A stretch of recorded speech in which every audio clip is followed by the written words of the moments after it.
নিশ্চিতভাবে বলতে পারি এবার বনগাঁ লোকসভা কেন্দ্রের জয় শুধু সময়ের অপেক্ষা এবং বাগদা বিধানসভা থেকে এটা আমাদের চ্যালেঞ্জ ছিল এখান থেকে আমরা বিপুল সংখ্যক ভোটে জয়লাভ করব এবং অভিষেক বন্দ্যোপাধ্যায় আসবার জন্য এই মার্জিনের সংখ্যাটা আরও অতিরিক্ত বেড়ে গিয়েছে।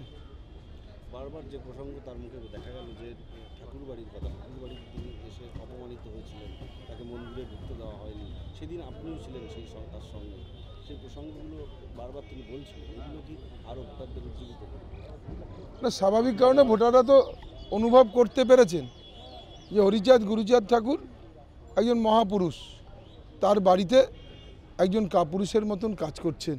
এটা কখনো শুভবুদ্ধি সম্পন্ন মানুষ, কোনো মতুয়া সমাজের মানুষরা মেনে নিতে পারে না এবং সেটাই হয়েছে যে শান্তনু ঠাকুর 5 বছরে মানুষের সাথে প্রতারণা করেছেন এবং তার উন্নয়নের টাকা লোপাট করেছে, গায়েব করেছে। তার জবাব এবার 20 মে ব্যালটের মধ্য দিয়ে, ইভিএমের মধ্য দিয়ে প্রমাণ হবে।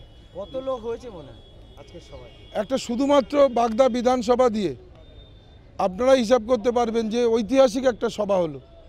এই মাঠে প্রায় 25,000-এর কাছে মানুষ এবং হেলিকপ্টারের ওখানে 10 থেকে 12,000 মানুষ দাঁড়িয়েছে। বাগদার এখন আজকে কোনো মানুষ বাড়িতে নেই, সমস্ত মানুষই প্রতিটা বাড়ি থেকে উঠে এসেছে অভিষেক বন্দ্যোপাধ্যায়ের বক্তব্য শোনার জন্য। এর মধ্য দিয়ে প্রমাণ যে এবারে এই লোকসভা নির্বাচনে বাগদা থেকে আমরা ঐতিহাসিক জয় পাবো, শুধু সময়ের অপেক্ষা। অভিষেক বন্দ্যোপাধ্যায় সবার আগেই দেখা গেল কিছু মানুষ তারা উঠে চলে যাচ্ছেন, পুলিশ তাদের বসাচ্ছে সভামঞ্চে, কি বলবেন? এগুলো আপনাদের দেখা 12টার থেকে লোক এসেছেন, যেটা আমরা মনে করছি যে একটা সময় যে তৃণমূল কংগ্রেস গঠন করার পরে মানুষের যে আবেগ ছিল, আমরা আবার সেই আবেগ ফিরে পেলাম।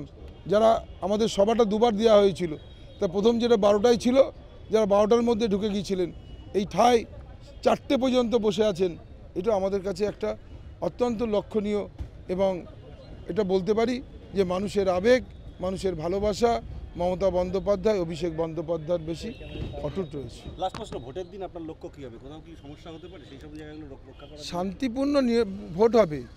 একদম বাংলার মানুষ, এই বনগাঁর মানুষ, বাগদার মানুষ আনন্দ করে ভোট দিতে যাবে। বিরোধীরা তো নেই ময়দানে, কাদের সাথে লড়াই হবে?